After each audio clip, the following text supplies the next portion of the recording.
وقل جاء الحق وزهق الباطل إن الباطل كان زهوقا إن الحمد لله نحمده ونستعينه ونستغفره ونعوذ بالله من شرور أنفسنا ومن سيئات أعمالنا من يهده الله فلا مضل له ومن يضلل فلا هادي له وأشهد أن لا إله إلا الله وأشهد أن محمدًا عبده ورسوله أرسله بالحق بشيرا ونذيرا أما بعد فإن خير الحديث كتاب الله وخير الهدي هدي محمد صلى الله عليه وسلم فإن خير الأمور عوازمها وشر الأمور محدثاتها وكل محدثة بدعة وكل بدعة ضلالة وكل ضلالة في النار فأعوذ بالله من الشيطان الرجيم بسم الله الرحمن الرحيم يا أيها الذين آمنوا كتب عليكم الصيام كما كتب على الذين من قبلكم لعلكم تتقون وقال الله تبارك وتعالى في موضع آخر إنا أنزلناه في ليلة مباركة إنا كنا منذرين محترم حضرات، اللہ تعالیٰ کا فضل و کرم ہے کہ اللہ نے ہم سب کو اس بارگاہ میں اپنے گھر میں جمع فرمایا ہے۔ یہ اللہ کی توفیق ہے جو اللہ نے آپ کو عطا کی ہے۔ اگر اللہ چاہتا تو آپ کو مجھے اس گھر میں ہی نہ لاتا، اگر لاتا بھی تو ویسے لاتا جیسے لوگ آتے ہیں، آخر میں جمعہ کا خطبہ ختم ہونے سے 5 منٹ پہلے وہاں بیٹھیں گے، جمعہ ختم ہوگا، نماز پڑھیں گے، بھاگ جائیں گے۔ تو ویسے میں سمجھ کر آیا تھا کہ آج تاخیر آتے ہیں، مسجد پوری بھر گئی رہیں گی، میں بڑی مشکل سے یہاں تک پہنچوں گا، لیکن میں جب آیا تو بس یہ صف بھی پوری نہیں بھری تھی۔ تو بہرکیف ہم انسان ہیں، انسان سستی کاہلی سے دوچار ہوتا ہے، لیکن اسلام ایسا ہے، اسلام چاہتا ہے کہ آپ مضبوطی کے ساتھ، استقامت کے ساتھ دین پر جمے رہیں۔ جیسے قرآن نے کہا یا یحییٰ خذ الکتاب بقوہ، کتاب تمہیں دی جا رہی ہے، اس کو مضبوطی کے ساتھ پکڑو۔ مضبوطی کے ساتھ پکڑنے کا مطلب یہ ہے کہ دین پر چل رہے ہو تو پوری استقامت کے ساتھ چلو، مضبوطی کے ساتھ چلو، ایسے نہیں جیسے سستی اور کاہلی کے ساتھ۔ یہ تو اچھے لوگوں کی عادت نہیں، یہ تو دوسرے لوگوں کی عادت ہے، جس کو قرآن نے کہا کہ وہ منافقوں کی عادت ہے جو سستی، مستی، کاہلی سے نمازوں کو آتے ہیں۔ ایک مومن شوق کے ساتھ، جوش کے ساتھ، انہماک کے ساتھ، توجہ کے ساتھ، تڑپ کے ساتھ، اس امید میں کہ میں پہلی صف میں رہوں، اولین لوگوں میں سے رہوں، اللہ مجھے جنت میں اولین لوگوں میں سے بنائے گا، والسابقون میں سے بنائے گا، اس تڑپ کے ساتھ وہ آتا ہے۔ خاص کر ایسے موقع پر جب رمضان ہم سے رخصت ہو رہا ہو۔ کبھی آپ نے سوچا کہ ابھی ہم نے رمضان کا انتظار کیا تھا، لوگوں نے کاؤنٹ ڈاؤن لگایا تھا، رمضان آنے کے واسطے 20 دن ہیں، 30 دن ہیں، 3 مہینے ہیں، اب کیا ڈاؤن لگائیں گے؟ ابھی تو رمضان جانے کو 10 دن ہیں، جانے کو 10 دن ہیں۔ اس تیزی سے گیا کہ معلوم نہیں پڑا کہ رمضان جا رہا ہے۔ لوگ پوچھتے ہیں کہ رمضان کیسے ہے؟ ہم نے کہا معلوم پڑے تب نہ بتائیں گے کہ کیسے ہے۔ اس تیزی سے گزر رہا ہے کہ معلوم نہیں پڑ رہا کہ ہم آپ کو بتائیں کہ رمضان کیسے گزر رہا ہے۔ بہرکیف دوستو، عزیزو، ماں اور بہنوں، یہ جمعہ کا خطبہ ہے۔ ہم اللہ تعالیٰ کے مشکور ہیں کہ اللہ تعالیٰ نے اپنے بارگاہ میں ہم سب کو جمع کیا ہے۔ اللہ تیرا شکر ہے کہ تو نے ہمیں اولین لوگوں میں سے بنایا۔ یہاں آنے والے بہت سارے وہ لوگ جو پہلے اللہ کے گھر کو آتے ہیں، ان لوگوں میں سے بنایا۔ ہم تیرے شکر گزار ہیں۔ دوستو عزیزو، میں نے سورہ دخان کی آیتیں آپ کے سامنے پڑھی، اس سے پہلے میں نے سورہ بقرہ کی آیتیں بھی میں نے آپ کے سامنے پڑھی۔ اللہ سبحانہ و تعالیٰ نے پہلی آیت میں یہی بات کہی کہ یا ایھا الذین آمنوا کتب علیکم الصیام کما کتب علی الذین من قبلکم لعلکم تتقون، اے ایمان والو یہ جو روزے تم پر فرض کیے گئے ہیں اس لیے فرض کیے گئے ہیں کہ تاکہ تم متقی بن جاؤ، تمہارے اندر تقوی آ جائے۔ تو ہم نے کئی بار درسوں میں سنا ہے کہ یہ تقوی ملتا کہاں ہے، کئی بار ہم نے ٹٹولا کہ تقوی ہمارے پاس ہے، جیب میں پیسے ہیں اور بھی ساری چیزیں ہیں لیکن تقوی دکھتا نہیں، یہ تقوی آخر کہاں رہتا ہے؟ تو بولا کہ تقوی کوئی چیز نہیں کہ جسے آپ خریدیں، آپ کو محسوس ہو ملے کہ میں متقی ہوں، نہ تو تقوی آپ کے لباس میں دکھتا ہے کہ میں نے بھی سفید لباس پہن لیا، آپ بھی پہن لیں، اتنی لمبی داڑھی بھی چھوڑ لیں، بڑا سا چغا پہن لیں، ٹوپی پہن لیں اور سمجھیں کہ میں اللہ والا بڑا متقی بن گیا۔ تو یہ تقوی نہ تو لباس میں ہے، نہ تو ہمارے جیبوں میں ہوتا ہے۔ تقوی کیا ہے؟ اللہ تعالیٰ نے قرآن میں صاف طور سے کہہ دیا کہ بس وہ دو ہی چیزیں ہیں، ایمان ہے، الذین آمنوا وکانوا یتقون، اگر ایمان اور تقوی دونوں چیزیں ہیں تو آپ اللہ کے دوست ہیں، آپ اللہ کے دوست بن جاتے ہیں۔ تقوی کیا چیز ہے؟ علماء نے تعریف کرتے ہوئے کہا الخوف من الجلیل، اللہ کا ڈر تمہارے اندر پیدا ہو۔ دوستو، ماں اور بہنوں، اللہ کا ڈر ہے جو ہماری زندگیوں میں ایک مسلمان بنا کر زندہ رکھتا ہے۔ آپ کسی سے کاروبار کرتے ہیں، کسی سے کوئی دھندا کرتے ہیں، بزنس کرتے ہیں، آپ اللہ سے ڈرتے ہیں تو آپ ایک کامیاب تاجر ہیں، آپ ایک کامیاب بزنس مین ہیں، آپ ایک مومن تاجر ہیں، اللہ کی مدد آپ کی نصرت حال شامل حال رہتی ہے۔ اگر یہ اللہ کا ڈر آپ کی زندگی سے نکل جاتا ہے تو آپ اس کوشش میں رہتے ہیں کہ میں اسے کب دھوکہ دوں، وہ مجھے کب دھوکہ دے۔ تو کہا کہ یہی اللہ کا ڈر ہے، یہی اللہ کا ڈر ہے جو آپ کو اپنی بیوی کے حقوق ادا کرنے پر ابھارتا ہے۔ آپ اپنی بیوی کا پورا حق ادا کرتے ہیں، جس وعدے کے ساتھ اس کے باپ نے آپ کو اپنی بیٹی حوالے کی ہے کہ اس کے روزی روٹی کا، اس کی عزت کا، اس کے کپڑوں کا لحاظ رکھو گے، تو بالکل اللہ کا ڈر ہے آپ کو اس پر مجبور کرتا ہے۔ اگر آپ کے اندر یہ اللہ کا ڈر ہے تو آپ کو اپنے اولاد کے حقوق کی ادائیگی پر آپ توجہ دیتے ہیں، بچوں کا آپ حق ادا کریں، بچوں کو قابل انسان بنائیں، نیک بنائیں، کہ اس قابل بنائیں کہ آپ کی وفات کے بعد وہ آپ کے لیے مغفرت کی دعا کر سکیں۔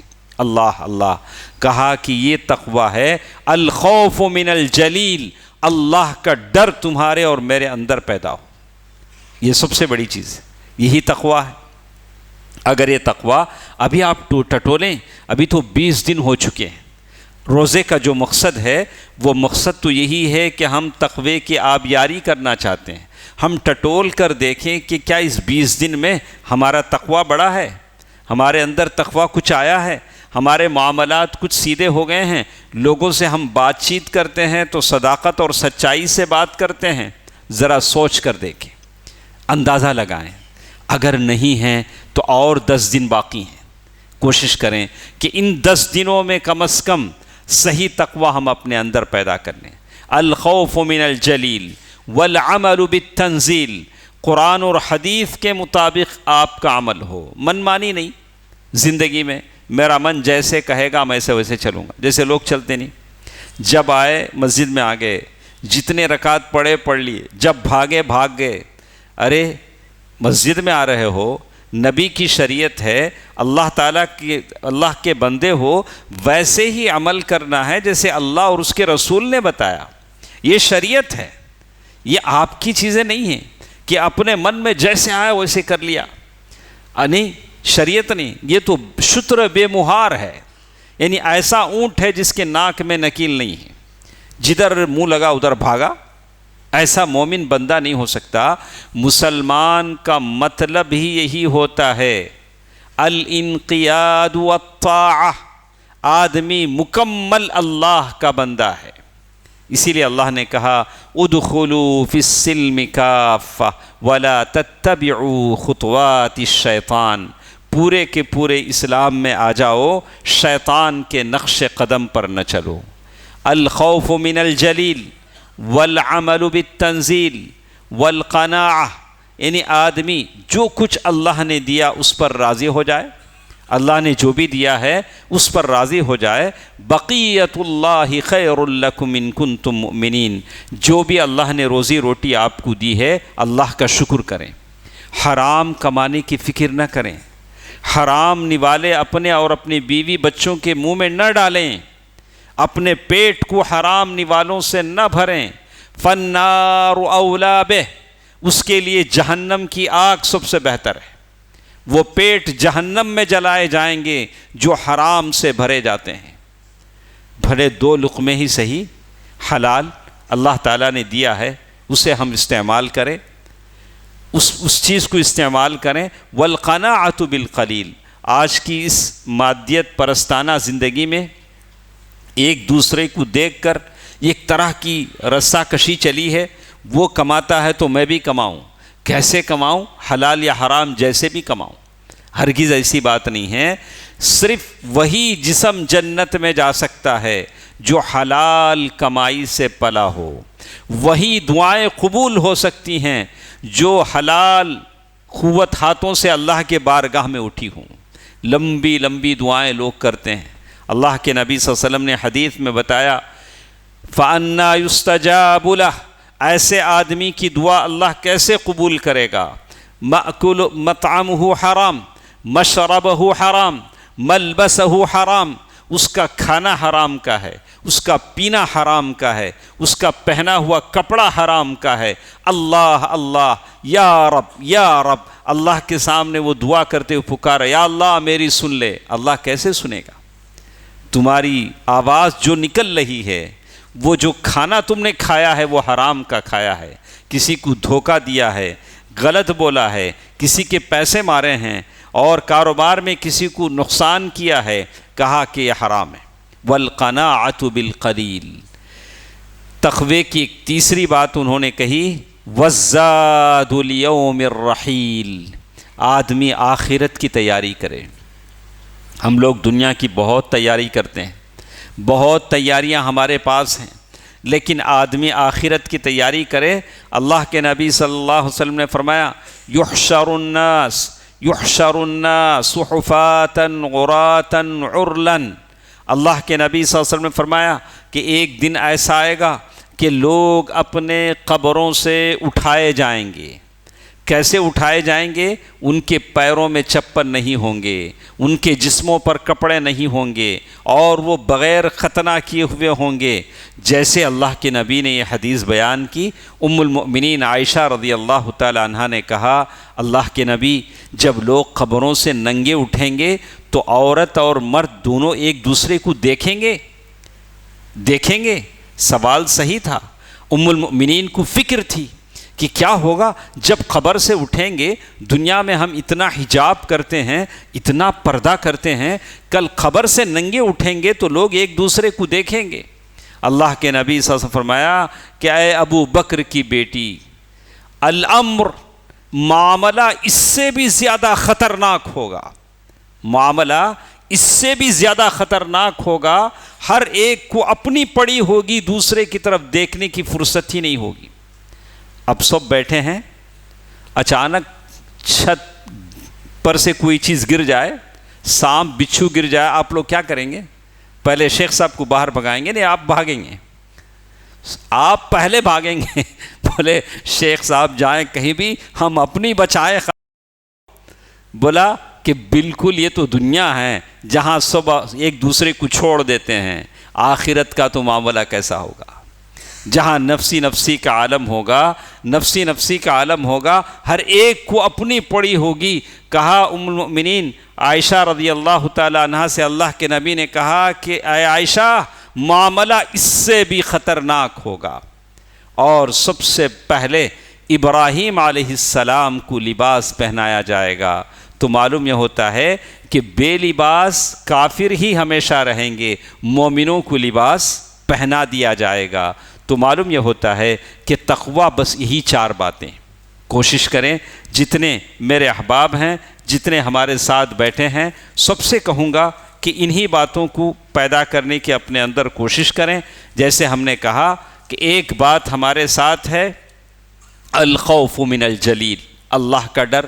اللہ کا ڈر کا یہ مطلب نہیں ہے کہ آپ زبان سے دن میں 100 مرتبہ کہیں کہ میں اللہ سے بڑا ڈرتا، میں اللہ کا بڑا ڈر رکھتا۔ ارے نہیں جی، تمہارا ڈر تمہارے سلوک میں، تمہارے معاملات میں، تمہارے گفتار میں، تمہارے بول چال میں یہ نظر آنا جی، تمہارے کاروبار میں نظر آنا کہ آپ اللہ سے ڈرتے ہیں۔ اللہ سے ڈرتا ڈرتا بالکل سامنے والے کو دھوکہ دیے تو یہ تو اور بھی ظلم ہو گیا۔ میں اللہ سے بڑا ڈرنے والا، بالکل سامنے والے کو دھوکہ دیتے۔ ارے آپ کتنا ڈر رہے ہیں آپ کے معاملات میں نظر آئے، آپ کی سچائی میں نظر آئے، آپ کے سلوک میں نظر آئے۔ تو دوستو عزیزو، میں سمجھتا ہوں کہ شاید تقویٰ آپ نے سمجھ لیا ہوگا، بس یہی 4 باتیں ہیں۔ الخوف من الجلیل، اللہ کا ڈر آپ اپنے اندر پیدا کریں۔ الخوف من الجلیل والعمل بالتنزیل، زندگی کا کوئی بھی کام ہو شریعت کی روشنی میں دیکھیں، شریعت اس کی اجازت دیتی ہے، شریعت اس کو صحیح کہتی ہے تو کریں، شریعت منع کرتی ہے تو چھوڑ دیں۔ العمل بالتنزیل والقناعۃ بالقلیل، اللہ نے جتنا جو بھی دیا ہے اس پر راضی ہو جائیں، غلط طریقے سے دولت کمانے کی فکر نہ کریں۔ چوتھی چیز بتایا، وَالزَّادُ الْيَوْمِ الرَّحِيلِ، اور اللہ کے پاس جب جائیں تو توشہ لے کر جائیں۔ اللہ کے پاس جائیں تو کچھ نہ کچھ ہمارے پاس ہو، اللہ ہم کو اس کے بدلے جنت دے دے۔ خالی ہاتھ جائیں گے، دنیا میں کچھ نہیں تھا، کوئی خیر نہیں کیا، تو پھر اللہ کے پاس نجات مشکل ہے۔ بس یہی 4 چیزیں مجھے اور آپ کو کرنی ہیں۔ دوستو عزیزو، ماں اور بہنوں، ہم آخری 10 دنوں کے اس مشوار میں ہیں۔ یہ آخری 10 دن ہمارے چل رہے ہیں۔ یہ رمضان کا یہ آخری 10 دن جو آنے والے ہیں بڑے مبارک ہیں، بڑے مقدس ہیں۔ یعنی یہ رمضان کا لب لباب ہے۔ لیکن بہت سارا رمضان گزر چکا، اعظمها لیکن رمضان کا جو اصل حصہ ہے وہ اب آنے والا ہے، جس میں آپ کے لیے لیلۃ القدر کا تحفہ بھی ہے، ماشاءاللہ۔ اعتکاف بھی ہے، جس میں لوگ اعتکاف کرتے ہیں۔ آپ کو پتہ ہے کہ جو لوگ اعتکاف کرتے ہیں، صحیح معنی میں اعتکاف کے آداب کا وہ لحاظ کر لیں تو لیلۃ القدر ان کے جیب میں ہے، لیلۃ القدر ان کے لیے گارنٹی ہے۔ اللہ اکبر۔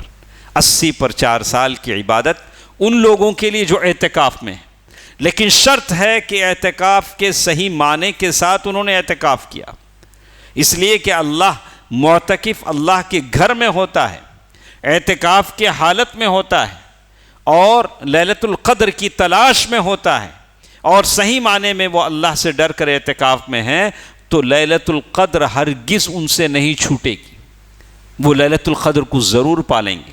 اللہ کے نبی صلی اللہ علیہ وسلم اسی تلاش میں اعتکاف کرتے تھے۔ دوستو عزیزو، ماں اور بہنوں، ام المؤمنین عائشہ رضی اللہ تعالی عنہ فرماتی ہیں، اذا دخل العشر، اللہ کے نبی صلی اللہ علیہ وسلم آخری 10 راتیں اگر باقی رہ جاتی، 10 دن باقی رہ جاتے، تو اللہ کے نبی صلی اللہ علیہ وسلم کیا کرتے؟ احیا اللیل، اللہ کے نبی صلی اللہ علیہ وسلم اجتہد، یعنی کافی محنت کرتے، یعنی جتنا 20 دن میں کرتے اس سے زیادہ محنت کرتے۔ اب 20 دن میں آپ نے کیا کیا کیا؟ آپ ذرا سوچ کر دیکھیں، جتنے میرے ساتھ بیٹھے ہیں آنکھ بند کر کے دیکھیں کہ یہ 20 دن میں ہم نے کیا کیا کیا، اور باقی 10 دن میں کیا کرنے والے ہیں۔ آپ خود سوچ لیں، میں نہیں بولتا کہ آپ کیا کیا کیا 20 دن میں کیا کریں رہیں گے۔ روزہ ماشاءاللہ صبح رکھیں، لیکن کچھ روزہ خور ہیں۔ روزہ خور کا مطلب کہ روزہ رکھ سکتے ہیں لیکن ہیلے بہانوں کا سہارا لیا، بہت محنت کرنا پڑتا، مجھے دکان میں کام کرنا پڑتا، میں بیمار، سب کچھ کریں گے لیکن روزہ رکھنے کا جب موقع آیا تو انہوں بیمار، لیکن بیمار کو بھی تو روزہ معاف نہیں ہے۔ آپ کو تو بعد میں تو رکھنا ہی ہے۔ کسے معاف ہے؟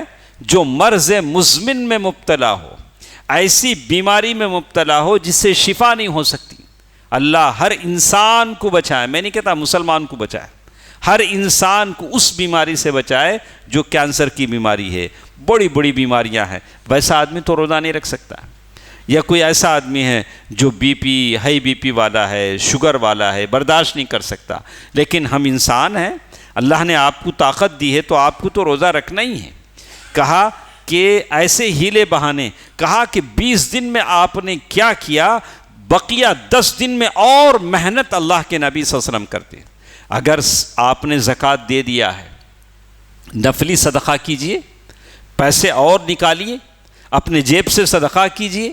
نبی صلی اللہ علیہ وسلم جن کے گھر میں کوئی فقیر عورت ایک مرتبہ آتی ہے تو بہت ڈھونڈا تو مٹھی بھر کھجور نہیں ملے، لیکن اللہ کے نبی اتنا خیرات کرتے تھے جیسے ہوا چل رہی ہو، ہوا ہر ایک کو لگتی ہے، اتنا خیرات اللہ کے نبی صلی اللہ علیہ وسلم کرتے تھے۔ آپ نے صدقہ دے دیا ہے، صدقے کے پیسے ختم ہو گئے ہیں، زکوٰۃ کے پیسے ختم ہو گئے ہیں، تو آپ نفلی صدقہ کیجئے۔ یہ موقع ہے 10 دن کا، بڑے بڑی نعمتیں اس 10 دن کی ہیں۔ اللہ کے نبی صلی اللہ علیہ وسلم کیا کرتے ہیں؟ اجتہد ما لا یجتہد فی غیری، اللہ کے نبی صلی اللہ علیہ وسلم ان 10 دنوں میں اتنی محنت کرتے جتنا گزشتہ دنوں میں 20 دنوں میں نہیں کرتے۔ آپ نے 20 دن میں کیا کیا ہے، اب 10 دن میں اس سے ڈبل آپ کو کرنا ہے۔ اگر آپ نہیں کیے ہیں تو اللہ نے اور 10 دن آپ کو مجھے دیے ہیں، ابھی تو آپ کوشش کیجیے۔ بڑا افسوس ہوتا ہے، دل کو بہت افسوس ہوتا ہے، جیسے کچھ ہم دیکھتے ہیں رمضان شروع ہوا 2 دن وہاں تک لوگ پیچھے بھی ڈرا ٹھہرے تھے، اس کے بعد ایک 5 دن کے بعد ہلو کم ہوتے آئے۔ اب کل میں گنیا تو 1 2 3 4 وہ ایک صف پیچھے، وہ 4 صف بھی کب تک رہتے تراویح میں؟ 4 رکعت، وہ 4 رکعت کے بعد ہلو پیچھے کے ایک صف غائب۔ ہاں، ارے یہ دین ہے، یہ مذاق ہے؟ یہ اللہ تعالیٰ کا دین ہے، ہماری عبادتیں ہیں، یا اللہ کے ساتھ ہم مذاق کر رہے ہیں؟ ہاں، تو وہ لوگ جو رمضان کے 2 دن میں آئے تھے، 3 دن میں آئے تھے، کون سے وہ بڑے ایسے سومار خواہ تھے کہ آپ کو فرصت نہیں ملی، صرف 2 دن کی فرصت ملی؟ اب رمضان کے آخر کے 3 دن میں آئیں گے یا لیلۃ القدر کے دن آ جائیں گے، تو ایسا مت کریں۔ یہ چیز اللہ تعالیٰ کو پسند نہیں ہے، اللہ تعالیٰ ان چیزوں کو پسند نہیں کرتے ہیں۔ آپ اور ہم ایک طریقے سے اللہ تعالیٰ کو چیٹ کرنا چاہتے ہیں، یعنی اللہ کو معلوم ہے کہ آپ کتنے بزی ہیں، آپ کے پاس کتنی طاقت ہے، آپ کتنے قوت کے مالک ہیں، اللہ احکم الحاکمین کو سب پتہ ہے۔ دوستو عزیزو، اللہ کے نبی صلی اللہ علیہ وسلم کے بارے میں ام المؤمنین فرماتی ہیں اجتہد ما لا یجتہد فی غیری، اتنی محنت کرتے، اتنی کوشش کرتے جو دوسرے دنوں میں، پہلے گزشتہ 20 دنوں میں نہیں کرتے۔ اس کے بعد اس حدیث میں بتایا گیا وشد مئزرہ، اللہ کے نبی صلی اللہ علیہ وسلم اپنی کمر کس لیتے تھے، کمر کس لیتے تھے، یعنی یہ 10 دن میں جو آنے والے ہیں جس میں ہم داخل ہو رہے ہیں، کہا کہ اللہ کے نبی کمر کس لیتے تھے۔ کمر کس لینے کا کیا مطلب ہے؟ علماء نے، محدثین نے بتلایا، جیسے آپ کوئی کام کرنا چاہتے ہیں تو کمر اچھا کس لیتے ہیں، لنگی اچھا کس کے باندھ لیتے، نہیں لنگی کھل جائیں گی یا اور ذرا طاقت آ جائے گا، تو یہ مطلب ہو سکتا ہے اللہ کے نبی کمر کس لیتے تھے۔ بعض علماء نے کہا کہ اللہ کے نبی صلی اللہ علیہ وسلم سال کے 12 مہینوں میں اپنی بیویوں سے دور نہیں رہتے تھے، بیوی کا تو حق ادا کرنا ہی ہے، یہاں تک کہ رمضان میں بھی اللہ نے کہا فَالْآنَ بَاشِرُوهُنَّ، کہا کہ دن میں اپنی بیویوں سے ملنے کی اجازت نہیں ہے، رات میں آپ اپنی بیویوں سے مل سکتے ہیں، اسلام نے اجازت دی ہے۔ لیکن آخری 10 دن آتے تو اللہ کے نبی صلی اللہ علیہ وسلم اپنی عبادت میں اتنے مشغول ہو جاتے تو اپنی بیویوں کو بھی ٹائم نہیں دے پاتے۔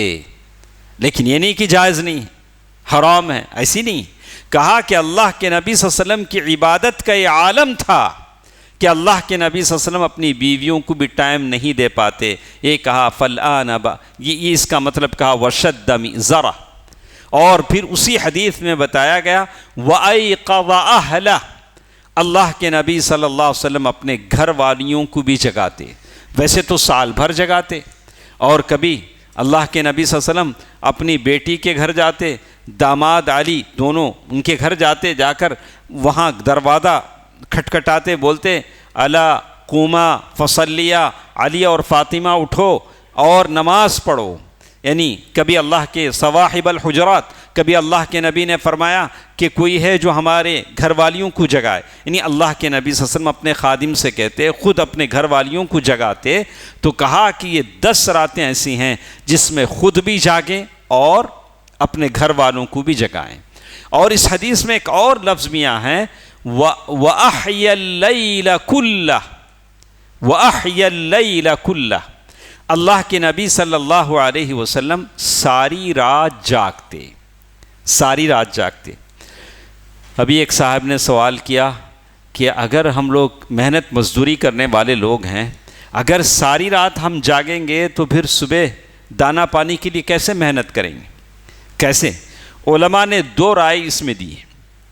ام المؤمنین عائشہ رضی اللہ تعالی عنہ فرماتی ہیں کہ میں نہیں جانتی کہ اللہ کے نبی صلی اللہ علیہ وسلم نے کوئی رات پوری طرح جاگی ہو۔ کیا کہا؟ میں نہیں جانتی کہ اللہ کے نبی صلی اللہ علیہ وسلم نے کسی بھی رات پوری رات جاگی ہو، میں نے نہیں دیکھا۔ تو علماء نے اس کا یہ مطلب بیان کیا، اغلبیہ یعنی غالبها، یعنی اکثر و بیشتر رات اللہ کے نبی صلی اللہ علیہ وسلم جاگتے تھے۔ اگر تاخراتوں میں بھی اگر آپ کو نیند آتی ہے سو جائیے، آدھا گھنٹہ کوئی بات نہیں، کوئی بات نہیں ہے۔ ایسا نہیں ہے 2 کلپ لگا لے کہ آپ بیٹھ جائیں، نہیں میں پوری رات جاگتا، ضروری نہیں ہے، ضروری نہیں ہے۔ اللہ کے نبی صلی اللہ علیہ وسلم کے پاس وہ صحابہ جو آئے، کسی نے کہا کہ میں رات بھر جاگوں گا، عبادت کرتا رہوں گا۔ اللہ کے نبی نے کیا کہا؟ میں واللہ انی لاخشاکم للہ واتقاکم، قسم خدا کی میں تم لوگوں سے سب سے زیادہ اللہ سے ڈرتا ہوں، اللہ سے ڈرنے والا ہوں، لیکن میں رات کو کچھ سو بھی جاتا ہوں، کچھ دیر عبادت بھی کر لیتا ہوں۔ تو علماء نے دونوں طریقے سے بتائیں، کہا لیکن آخری جب تاخراتیں آتی تو اللہ کے نبی صلی اللہ علیہ وسلم پوری رات جاگتے تھے، ایسا بھی علماء نے کہا۔ دونوں باتیں کہیں کہ بقیہ راتوں میں کبھی سو جاتے کبھی جاگ لیتے، کبھی آخری تاخراتوں میں پوری راتیں جاگ لیتے۔ لیکن ابن رجب الحنبلی دوسرے علماء نے یہ بھی کہا کہ یہ بھی مطلب ہو سکتا ہے کہ رات کا اکثر و بیشتر حصہ اللہ کے نبی صلی اللہ علیہ وسلم جاگ لیتے۔ دوستو عزیزو، جیسے میں نے سورۃ الدخان کی آیت میں نے آپ کے سامنے پڑھی، جاگنا اس لیے ہے کہ ہم لیلۃ القدر کو تلاش کریں، ہم میں سے ہم سب خوش نصیب بندوں کو لیلۃ القدر مل جائے۔ اس میں سے ایک بات، یہ تو کچھ باتیں تھیں، انشاءاللہ مزید باتیں رات کے درس میں ہمارے ساتھ رہیں گی، ہمارے پاس وقت بڑا مختصر ہوتا ہے۔ میں کچھ باتیں اعتکاف کے تعلق سے آپ کے سامنے کہنا چاہتا ہوں، اس کو غور سے سنیں، غور سے سنیں، اور اعتکاف کی تڑپ ہر ایک کی دل میں پیدا ہونی چاہیے، اور ہر ایک اعتکاف بیٹھنے کی یہ کرے تو کوئی بات نہیں، حرم اتنا بڑا ہے، کتنے لوگ اعتکاف میں بیٹھتے ہیں، لیکن اعتکاف میں ہر ایک چاہے کہ میرے لیے الگ کیبن ہو، یہ مسئلہ مشکل ہے۔ کہاں سے لائیں گے ہم کیبن؟ اس گلی سے اس گلی تک ہم کو مسجد خریدنی پڑی، ساری اتنی جگہ لیں گے تب کیبن بنے گا، ہر ایک کا الگ الگ الگ الگ، کتنے کیبن لائیں گے؟ حرم میں کیسے ہے؟ سارے لوگ بیٹھتے ہیں اعتکاف میں اور پھر ساروں کا اعتکاف ہو جاتا ہے۔ تو سب سے پہلی چیز، اعتکاف کسے کہتے ہیں؟ غور سے سنیں، یہ چیزیں آپ کو بہت بھلی لگیں گی، آپ کی ایمان میں تر و تازگی پیدا کریں گی۔ ہوا لزوم المسجد لطاعت اللہ تعالی۔ اعتکاف کا معنی کیا ہے؟ مسجد سے چمٹ جانا، مسجد سے لگ جانا۔ کس لیے لگنا؟ اللہ کی اطاعت کے لیے، اللہ کی بندگی کے لیے مسجد سے لگ جانا، چمٹ جانا۔ مقصد کیا ہے؟ اللہ تعالیٰ کی اطاعت کے لیے۔ اور اعتکاف سنت ہے، اللہ کے نبی صلی اللہ علیہ وسلم پہلے اللہ کے نبی صلی اللہ علیہ وسلم شروع کے 20 دن اعتکاف کرے، اس کے بعد اللہ نے بتایا اللہ کے نبی لیلۃ القدر اس میں نہیں ہے، آخر کے 10 راتوں میں ہے، تو اللہ کے نبی صلی اللہ علیہ وسلم نے آخری کے 10 راتوں میں اعتکاف کیا، اور پھر اس میں سے بھی مختصر کر دیا کہ آپ کو 5 تاخراتوں میں آپ کو لیلۃ القدر تلاش کرنی ہے، 5 راتوں میں، یہ بھی اللہ نے کہہ دیا۔ اللہ کے نبی صلی اللہ علیہ وسلم نے بتا دیا۔ تو کہتے ہیں کہ اعتکاف سنت ہے۔ اعتکاف کا مطلب دو ہی باتیں ہیں، لزوم المسجد، مسجد سے چمٹ جانا، لگ جانا، چاہے مرد ہو یا عورت۔ کیوں؟ لطاعت اللہ، اللہ تعالیٰ کی اطاعت کے لیے۔ تو اعتکاف میں آنے والے پہلے سے پلاننگ کر لیں، ایک پیپر پر لکھ لیں کہ فجر کی نماز کے بعد کتنی دیر مجھے قرآن پڑھنا ہے، اس کے بعد کتنی دیر آرام کرنا ہے، ظہر کی نماز سے پہلے کب مجھے اپنی نیند سے اٹھ جانا ہے، پھر مجھے کیا کرنا ہے، پہلے پیپر میں آپ ذرا پورا پلان کر لیں۔ اس سے فائدہ کیا ہوگا؟ ہم موبائل استعمال نہیں کریں گے، اور وہ آنے جانے والوں کا جو تانتا بندہ رہتا ہے، ارے اعتکاف میں ہے نہیں، ہاسپٹل میں ہے، ہاسپٹل میں پیشنٹ ہے تو ملنے جاتے ہیں، اعتکاف میں بیٹھے ہیں، ارے وہ خالہ آ رہی، پھپھو آ رہی، ماں، انہوں آ کو ملاقاتیں کرنے، کہ اعتکاف میں ملاقات کے لیے بیٹھا ہوں۔ اعتکاف میں بیٹھنے کا مقصد کہ دل لگائیں کس سے؟ اللہ سے۔ اگر لوگوں سے دل لگتا ہے، موبائل سے دل لگتا ہے، تو بہتر ہے آپ اللہ کے گھر کی بے حرمتی نہ کریں، آپ باہر ہی رہیں، آپ باہر ہی رہیں، آپ اعتکاف ہرگز نہ کریں۔ الاعتکاف عبادت مشقہ، اعتکاف ایسی عبادت ہے جس میں مشقت ہے، اس میں صبر ہونا چاہیے، برداشت ہونا چاہیے۔ آپ اپنے گھر میں ہیں، جیسے چاہے کر سکتے ہیں، لیکن جب مسجد میں آ جاتے ہیں تو آپ کو صحیح وقت پر واش روم نہیں ملے گا، صحیح وقت پر آرام نہیں کر سکیں گے، نمازوں کا اوقات آ جائیں گے، اذان ہوگی، بڑی مشقت ہوگی، اور اس مشقت کو برداشت کریں اللہ احکم الحاکمین کی اطاعت کے لیے۔ یہی اعتکاف ہے جو آپ کے نفس کی تربیت کرتا ہے۔ آپ کا نفس اذان کے وقت اٹھ جاتا ہے، گھر میں سو جاتے تھے، مسجد میں ہیں، سو نہیں سکتے، صبح کے ساتھ اٹھ کر جا کر وضو بنانا ہے، پھر سنتیں پڑھنا ہے، اور پھر فرض نماز کی پابندی کرنی ہے، اور قرآن مجید کی تلاوت کرنی ہے۔ وَقُرْبٌ مِّنَ اللَّهِ تَعَالَى، اللہ تعالیٰ کی قربت آپ کو ملتی ہے۔ وَمُجَالَسَةِ الْمَلَائِكَةِ الْكِرَامِ، اور آپ فرشتوں کی مجالست میں ہیں۔ مسجد میں اللہ کے فرشتے ہوتے ہیں، آپ مسجد میں اعتکاف میں ہیں۔ اللہ اللہ اللہ کا واسطہ دلا کر کہتا ہوں، ان سارے مردوں کو جو نوجوان ہوں بھلا، بوڑھے ہوں بھلا، ان ساری خواتین کو آپ مسجد کے تقدس کا لحاظ کریں، مسجد کے تقدس کو پامال نہ کریں۔ اللہ نے آپ کو اپنا مہمان بنا رہا ہے، فرشتے آپ کے ساتھ ہیں، اللہ تعالیٰ کی یہ مبارک زمین ہے، اس زمین کا خیال رکھیں، اپنے موبائل کو استعمال نہ کریں، غلط استعمال نہ کریں، اللہ کے ساتھ باتیں کریں۔ اللہ کے ساتھ باتیں کریں مطلب قرآن پڑھیں، اللہ سے ہم گوشی کریں، اللہ سے استغفار کریں، اللہ سے مناجات کریں۔ اللہ اللہ، کہیں ایسا نہ ہو کہ مسجد کا تقدس پامال ہو جائے، لڑائی جھگڑے نہ ہوں، بحث و مباحثے نہ ہوں، فقہی مسائل پر اختلاف نہ ہوں، اس کا خیال رکھیں۔ اللہ اللہ اللہ آپ سب کے اعتکاف کی حفاظت فرمائیں۔ ان ينوع فی الطاعات، آپ اعتکاف میں ہیں، طرح طرح کی طاعتیں ہیں، بندگیاں ہیں، کبھی نفل نمازیں پڑھ لیجئے، کبھی دعا کر لیجئے۔ ماشاءاللہ کیا موقع ہے، آپ کو اللہ کتنا موقع دے رہا ہے، ہاتھ اٹھا کر جتنا چاہے اللہ سے مانگیے۔ کبھی تسبیح کر لیجئے، سبحان اللہ، کبھی الحمدللہ پڑھ لیجئے، کبھی اللہ اکبر پڑھ لیجئے، کبھی تحلیل لا الہ الا اللہ پڑھ لیجئے، کبھی قرآن مجید کی تلاوت کر لیجئے۔ افضل الذکر لا الہ الا اللہ، افضل ذکر لا الہ الا اللہ ہے، افضل ذکر قرآن بھی ہے، آپ قرآن مجید کی تلاوت کیجئے۔ اتنے ساری چیزیں چھوڑ کے میں کسی سے بکواس کیوں کروں، کسی سے باتیں، بحث و مباحثہ، مناظرہ، مجادلہ، یہ ساری بیکار باتیں کیوں کروں؟ کتنے سارے ہیں کام کرنے کے۔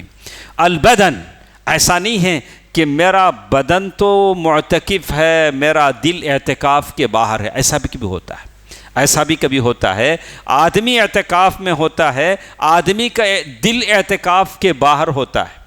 ہاں، ایسا نہیں ہونا چاہیے۔ اعتکاف کا مطلب ہے کہ آپ دل سے، بدن سے معتکف ہیں، آپ کا دل بھی اللہ سے جڑا ہوا ہے۔ افضلہ، پھر اس کے بعد وہ لکھتے ہیں افضلہ ان یکون جمیع العشر، اعتکاف کا افضلیت یہ ہے کہ 10 دن کا اعتکاف ہو، 10 دن آپ اعتکاف میں رہیں۔ 10 دن میں اعتکاف کرنے والوں کے لیے تو لیلۃ القدر ماشاءاللہ انہی کی ہوگی، بٹ لیلۃ القدر 10 دن سے تو باہر نہیں ہے، 10 دن کو اعتکاف۔ اگر نہیں کر سکتے ہیں تو کہا کہ اقل، کہا کہ کم از کم، بعض نے کہا کہ دن اور رات، 1 دن اور 1 رات 24 گھنٹے، بعض نے کہا کہ اعتکاف کے کم سے کم مدت کی کوئی ٹائم نہیں، آپ 2 منٹ کا بھی اعتکاف کر سکتے ہیں۔ ابھی مسجد میں آئے، جمعے کے بعد نماز ہو گئی، رتی دیر بیٹھو، یا اللہ میں اعتکاف کی نیت سے بیٹھا ہوں، 5 منٹ بھی بیٹھیں آپ اعتکاف میں، لیکن شرط ہے کہ اس بیچ میں وہ والا نہ دیکھیں، بس اللہ تعالیٰ سے دعا کرتے رہیں۔ ان المعتکف قد ادرک لیلۃ القدر قطعا، گارنٹی مل رہی ہے کہ اعتکاف کرنے والا لیلۃ القدر ضرور پا لیتا ہے، اسے تو ملتا ہی ہے لیلۃ القدر۔ اس کے بعد ایک اور چیز انہوں نے بتایا، تعارض الاعتکاف مع رعایت الاولاد۔ کبھی ایسا ہوتا ہے آپ کے بچوں کو آپ کی ضرورت ہے، کوئی لیڈیز ہے، کوئی مرد ہے، کوئی بھی ہے، آپ کے مرد ہے، آپ کی بوڑھی ماں کو آپ کی خدمت کی ضرورت ہے، آپ کے بچوں کو آپ کی ضرورت ہے۔ آپ بچوں کو ہوا میں چھوڑ دیں، میں اعتکاف میں بیٹھوں گی، آپ مسجد میں آ جائیں۔ ارے اعتکاف میں بیٹھنا آپ کے لیے سنت ہے، آپ کے بچوں کی تربیت کرنا یہ واجب ہے۔ آپ کے گھر میں جوان بچی ہے، آپ وہ فتنے کا شکار ہو سکتی ہے، آپ کے گھر میں جوان بچہ ہے، وہ فتنے کا شکار ہو سکتا ہے، چھوٹے معصوم بچے ہیں جن کے لیے آپ کی نگرانی کی ضرورت ہے، تو وہ سب سے اہم چیز ہے، واجب ہے، وہ فرض ہے، اور اعتکاف میں بیٹھنا آپ کا سنت ہے۔ وہ ثواب اللہ تعالیٰ آپ کو ادھر دے دے گا۔